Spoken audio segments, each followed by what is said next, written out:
Hi guys! Flight ko ngayon papuntang Siargao, but this will be my first time flying from Clark International Airport. So tara, samahan niyo ako. I woke up at 4 a.m. to catch the earliest P2P bus ride to Clark, kahit 11:25 a.m. pa yung flight ko. Better early than haggard, diba? I took a grab to NAIA Terminal 3, arrival, Bay 13. Guys, arrival hindi departure. Baka malito kayo kasi aalis kayo.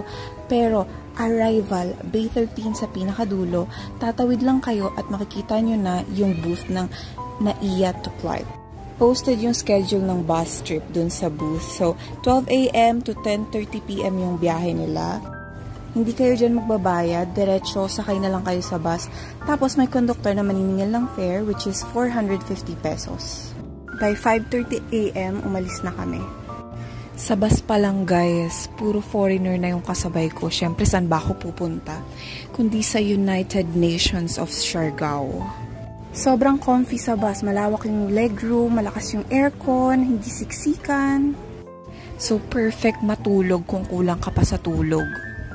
But if not, maganda naman yung tanawin, maganda yung sunrise, tapos pag nakarating na kayo ng bandang Pampanga, maganda na din yung view, dadaanan nyo pa yung El Caballo, which is one of my favorite places in the Philippines. Share ko lang. After 2 to 3 hours, makakarating na kayo sa Clark International Airport, bababa lang ng bus, tatawid. So, as per signage, dapat sa level 3 tayo for departure. So, kanan lang tayo dito sa escalator. Tapos dito sa taas, makikita mo na dyan yung entrance, guys. Tapos ito yung sa baba part, dyan kayo ibababa ng bus. Sobrang amazing ng airport na to, guys. Ang luwag, ang bilis ng process, yung mga directions nila malinaw, malinis yung CR, ang daming upuan. Tapos yung pinaka-layout ng airport is talagang pinag-isipan.